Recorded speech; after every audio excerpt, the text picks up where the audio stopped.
So this is the story of how fruit came to grow all over the world and not on just one tree in the middle of the forest.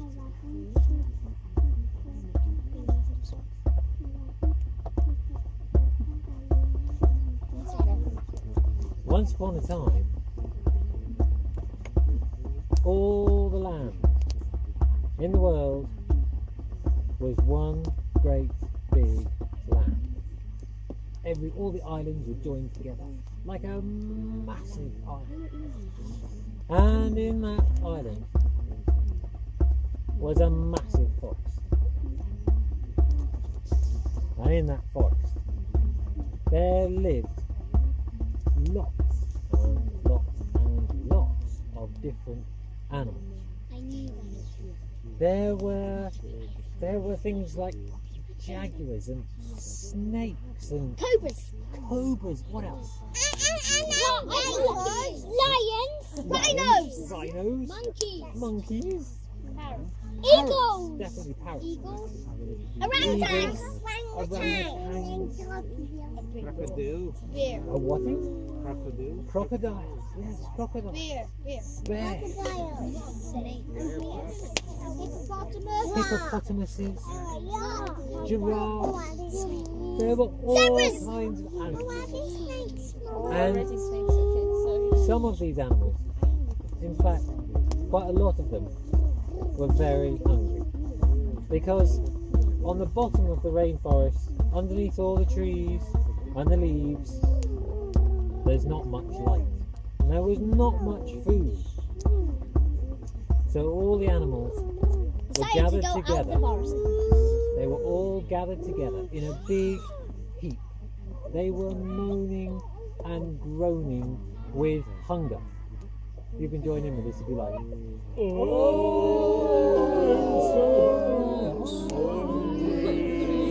What noise would you make it?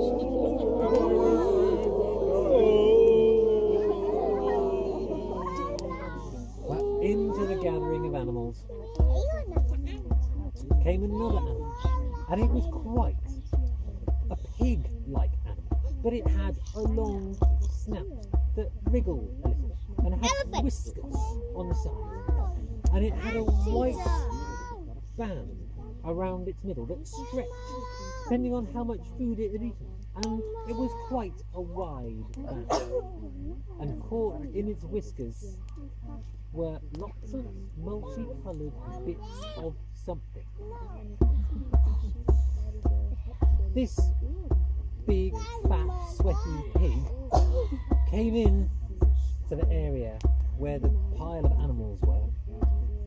It scraped away some of the leaves and flomped down in the leaves and went to sleep.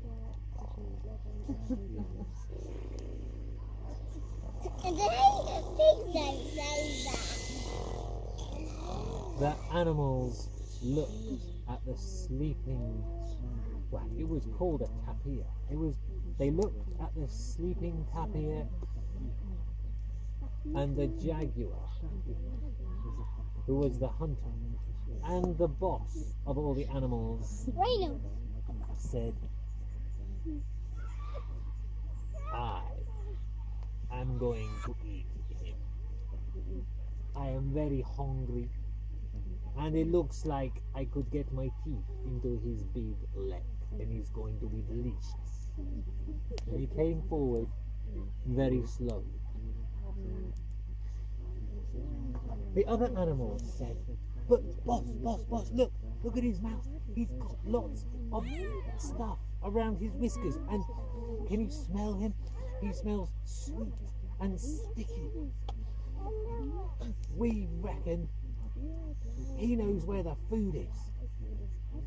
I don't care. I'm hungry. I want to eat him. But boss, what about this? If we followed him the next day, tomorrow morning, we'll be able to find out where all the food is, and we'll all get big and fat. I don't care. I'm very hungry. My stomach is rumbling. I am going to eat. Look at my sharp claws. and he got closer and closer. But then suddenly the jaguar stopped and he said, "Hey, hang on a minute. I've just had a good idea. Why not tomorrow morning? When the pig gets up, we follow him and we find out where he gets all his food from, huh? What do you think to that?" And all the animals said, "Yes, good idea, boss. Why didn't we think of that?"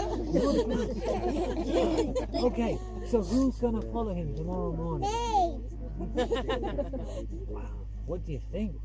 Which animal should follow the pig into the forest? The lion. The lion? The rhino. The rhino? Yeah, the rhino. The rhino. The rhino. The orangutan. The monkey maybe. The orangutan. The orangutan. Do you know why I'm saying the rhino? No, I don't. Why are you saying the rhino? Because you know that rhinos are strong, They are.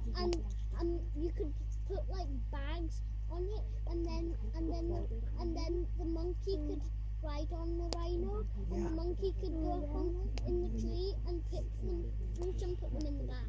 What a great idea. And you know what? The animals didn't think of that. What they decided in the end was that the mouse should go, because the mouse was very small and could scurry along behind quietly and follow the tapir. A mouse? A mouse. So the next morning, the pig got up and he stretched and he burped and he farted and he set off into the forest. What pigs say? Running along behind him was the mouse. Running along as fast as he could.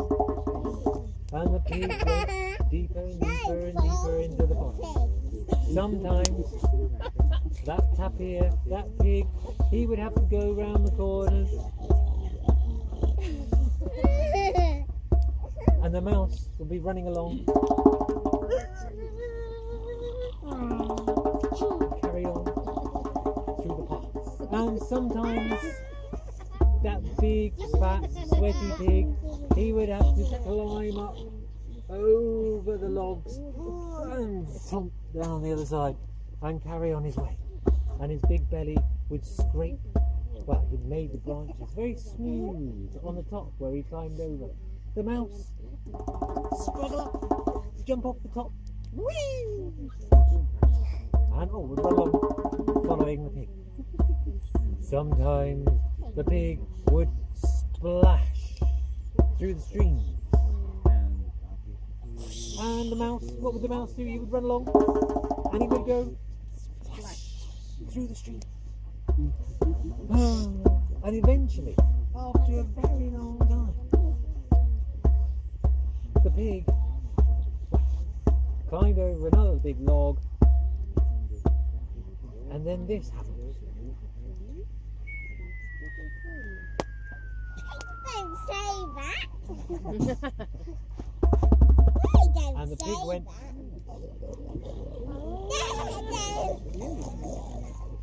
The mouse was on the other side of the log. His big ears could hear what was going on. I wonder what's going on. He'd scrabbled to the top of the log and it peered over. And there was the biggest tree the mouse had ever seen. It was massive. And it had branches that spread out far and wide, and every now and then a multicoloured something would. You can join in with the sound effects if you like. The pig would run over and gobble it up.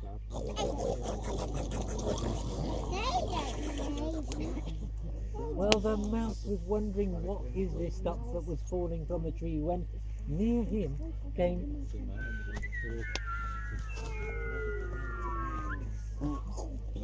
something kind of dark red and squishy, and it had a little stalk out the top, and the mouse picked it up in his paws and it smelled so sweet.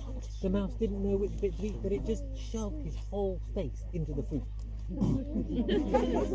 Little squidgy bits went this, that and the other way, and his little tongue came out and lips round his muzzle. Oh, it was the most delicious thing he had ever eaten in his whole life. Oh, all this delicious food, thought the mouse. I must go and tell all the animals. Much better than cheese. Definitely. And the mouse ran back through the forest as fast as he could. He jumped over the logs. Whee! Went round the corners. Through the streams. Round another corner this way. And over a log. And through another stream. Over a big log. And he got back to all the other animals and he said,